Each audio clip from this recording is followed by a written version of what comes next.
Hello, I'm Michael Finley, write-in presidential candidate for 2016. I do not have a political party. I do not accept campaign contributions. Donald Trump recently told you at the Republican debates that when he makes large campaign contributions, he owns that politician.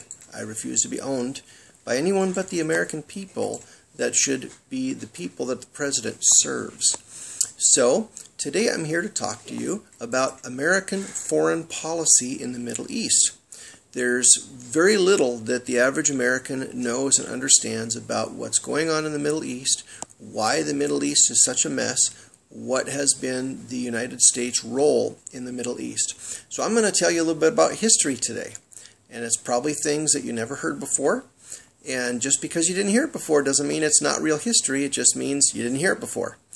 There's a lot of things about history that you never heard before, so we'll start with this. And we'll try to keep it brief. Have to go through it quickly, so try to keep up. First thing most Americans don't understand about the Middle East is there are different types of Muslims. Lots of different types of Muslims. Just like there are many different types of Christians. And even within the different branches of Christianity, there's differences. There's different types of Catholics. There's different types of Baptists. There's different types of Presbyterians and Methodists. There's even different types of Mormons. There's all kinds of different types of people that consider themselves Christian, even if other Christians might disagree with them. Oh, you're not a real Christian because you don't believe the way I do. Similar things happen within Islam. The main two divisions are between the Sunni and the Shia. And then there's many subdivisions within those different branches of Islam. And even how it's practiced in one branch is very different. Let's take two of our United States allies, for example, Turkey and Saudi Arabia. Both of them are Sunni Muslim majority.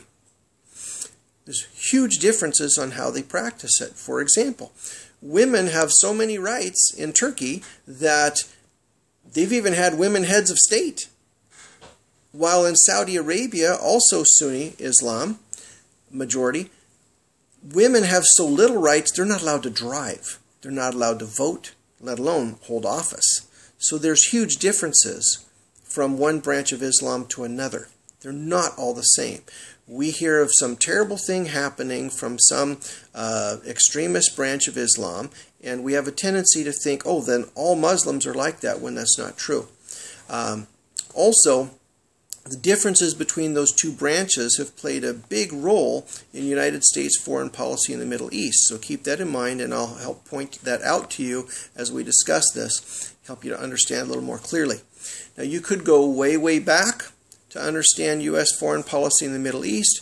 We could go even before the end of World War II, when we had the 1947 treaty that created the State of Israel. But where I want to start right now for today's discussion is 1953. There was a coup in the country of Iran. Now, Iran at the time, which is a Shiite majority country, was practicing a fairly modern version of the Shia. Women dressed much like American women. They interacted with other people in a way that Westerners would probably consider to be pretty normal. They were not covered up except for their eyes with burqas. They didn't have the kind of restrictions they have today, where a woman cannot speak unless she's spoken to, and then only to her husband. They didn't have those kinds of restrictions. So what happened? Well, there was a leader in Iran, a prime minister named Mohammad Mosaddegh. And the United States and United Kingdom had some problems with him with respect to oil. So they decided that they wanted somebody new in place who would be more cooperative with them with respect to the oil in Iran. So they came up with a new guy, Mohammad Reza Shah Pahlavi, and we know him as the Shah. And they decided this would be the guy they would promote. Now, he was not technically a different religion, but he wasn't particularly religious. He did a lot of things that were considered to be against Muslim law. He wasn't really living as a religious Muslim. So anyway, here's what we did. And the CIA later admitted to being involved with this. That we even know the name of the project, Project TP Ajax. Sounds to me like TP and Ajax are things you use in the bathroom, but that's what we called the mission to perform this coup in Iran. So the United Kingdom was directly involved as well. And what we did was we paid criminals to go around and do bad things, have riots, people died, and they all made statements that they were doing this because they supported Mohammed Mossadegh. And so the people got upset at him, at the existing prime leader and prime minister, and so that it made it easier to get the Shah into power. Well, once the Shah was in power, the Iranian people caught on, and they figured out this was basically a puppet leader working for the West, working for the United States, the United Kingdom. They realized they'd been duped, and they resented it. So they looked for a leader to rally behind who would oppose these Western powers. And who did they find? A really interesting character named the Ayatollah Khomeini. Ayatollah Khomeini had been a fringe religious leader before that. He didn't have a very large following because people didn't want to live that type of Islam that he represented. But with him being the main voice against the now deeply resented United States and United Kingdom, he rose to prominence, and he still is a prominent leader in Iran to this day. And he's prominent because we made him prominent, because we went in there and we had this coup, and the people didn't appreciate our influence in their politics. So, next thing I want to talk about really is not in the Middle East. It's in Vietnam. We got involved in the Vietnam War. Things didn't go very well for us. We had a real quagmire of war dealing with these guerrilla fighters in Vietnam. Then back to the Middle East, 1968, we had a guy we wanted to see rise to power in Iraq, a neighbor of Iran. Now, Iraq is also a Shiite majority country, but there are Sunni Muslims there as well. And there was a particular political party of Sunni Muslims called the Ba'ath Party. There was a rising star in the Ba'ath Party named Saddam Hussein. He had tried to do a coup before. It was unsuccessful. He fled the country, lived out of the country for a while. Eventually, he came back, started working his way up in the ranks in the Ba'ath Party again, and then our CIA and the Brits again decided this would be a good person to put into power. They wanted a Sunni Muslim in power in this Shiite majority country. So they funded him, gave him a bunch of weapons, and made sure that he had a more successful coup this time. Had a big bloody coup. I suppose you could call it a blood bath. Ba'ath Party. Anyway, so then we had another thing happened in the early 1970s. The United States had gone off of the gold standard domestically under FDR. Now we had Nixon in office, and we had other allies coming to us who had bought up a bunch of dollars to prop up the American economy, and they said, hey, we want to trade in these dollars we bought and get gold for them, as we understand we're allowed to do. Nixon said, well, we decided we're not doing that anymore. You can't have gold for the dollars, which upset them temporarily until Nixon made a deal with the OPEC nations where they would only accept United States dollars for their oil. So now our dollars became backed by other people's oil. We now call it the petrodollar ever since then. So now those people, those countries that had bought up a bunch of United States money, they had an important natural resource they needed, and they could only spend U.S. money to get it. So again, that helped to prop up the dollar. But then that increased our interest in dealing with oil and oil issues in the Middle East, and that has influenced a lot of our foreign policy in the Middle East ever since then. Another thing that happened is the Cold War began, and we had these military buildups and nuclear proliferation between the United States and the Soviet Union, the USSR.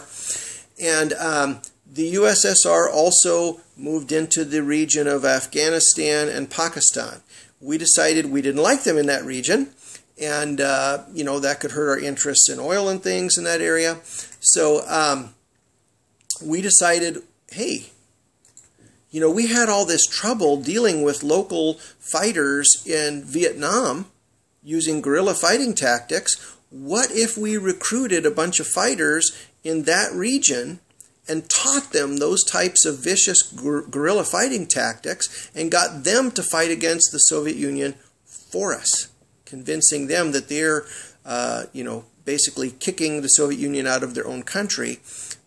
That way, we don't have to send any soldiers in there. So that's what we decided to do. Now, the first president who funded this, according to one of our generals, was Jimmy Carter. The president who's more well known for dealing with these freedom fighters is Ronald Reagan, who actually invited some of their leaders into the Oval Office, took pictures with them, talked about what great guys they were, these wonderful freedom fighters in Afghanistan and Pakistan. They were known as the Mujahideen. These were, again, Sunni Muslims. We've been primarily allied with Sunni, not Shia, in the Middle East. Now, this was a particularly extremist branch of Sunni Islam. They are a sect called the Wahhabi, which is really only about a century old, but they consider themselves to be the most fundamentalist of Muslims, and they are jihadists, meaning they believe in holy war. Now, we took advantage of that. We recruited large numbers of them. This is documented in so many different ways on film. There's footage of Hillary Clinton admitting all this in congressional hearings, in news interviews. So anyway, there's lots and lots of sources of this. You don't have to just take my word for it. Even one of our leaders, Zbigniew Brzezinski, is on film meeting with Mujahideen and telling them that God is on their side, they will win because their cause is just and holy. Encouraging this whole jihad thing, this whole holy war thing. So our CIA and our British allies and other allies went in there and helped train these people. We gave them money, we gave them weapons, we gave them training. We also recruited some people from other countries. Under Ronald Reagan, his vice president, George Bush, already had ties with a prominent family in Saudi Arabia known as the bin Laden family, and they helped to recruit one of their sons, Osama bin Laden. Osama bin Laden went into Afghanistan. Now, he was an outsider, so he wasn't a primary leader, but he was influential in the movement to help push these people to become jihadist guerrilla fighters and fight against the Soviet Union. The plan worked. The Soviets had a really hard time dealing with these people, especially once they were well-funded, well-armed, and well-trained. And so we succeeded, basically, in causing such problems for the Soviet Union that they had to pull out of the area. Unfortunately, this then left this group in power. Now, these extremists were in power in that region. They branched out into a few different groups known as the Taliban and Al-Qaeda. Now, before any of you start thinking that maybe, Finley's making this up, do a little search. I'll even tell you what Google search to do and get a mainstream news report on this. Do a Google search for the words, Bin Laden comes home to roost. And you'll find an article from about 1998 on NBC News that documents how Osama bin Laden and other mujahideen were trained by the CIA to fight against the Soviet Union. Again, you can also look up admissions about this by Hillary Clinton and others. So they became Al-Qaeda, they became the Taliban. They became prominent, very prominent in that region of Afghanistan and Pakistan. Later on, we decided to call on some of these people to help us in other ways, which is surprising because the U.S. official government story about 9/11 is that it was Al-Qaeda that attacked our country. makes you wonder if they really believe that. Because if they do, then wouldn't it be treason to hire the same people to do other things for us and give other money and weapons to them again? But let's talk about what else we did with them. We decided that there were some problems with some of the other leaders in the Middle East. One of the people that was giving us problems was a guy in Libya named Muammar Gaddafi. What was Gaddafi doing wrong? Well, he had actually a pretty nice country with a really high-quality infrastructure, a good education system, high-quality water systems, and really a pretty good country there. What he did wrong was he decided he's not going to play the petrodollar game anymore. Now he wanted to accept the dinar for his oil instead of taking United States currency for his oil. So, well, he's got to go then, right? So we called up our old buddies, Al-Qaeda. We rebranded some of them under the name ISIS, and we got them to rise up against Muammar Gaddafi in Libya and kill him. Then we got the same group to shift over to a nearby area, Syria, and they even went into Iraq and picked up some of the weapons and vehicles that we had left behind there and took control of those and went back over to Syria to go fight. So, and again, before you start thinking that Mike Finley's making this stuff up, I'll tell you that not only are there a number of news reports that have documented these things, not only is there proof through WikiLeaks and other sources that our allies, again, Sunni allies in Saudi Arabia and Turkey, have been funding ISIS, but in April or May of 2015, a group called Judicial Watch, using the Freedom of Information Act, obtained a document from the United States Pentagon that admits that the U.S. and its Western allies have been supporting ISIS.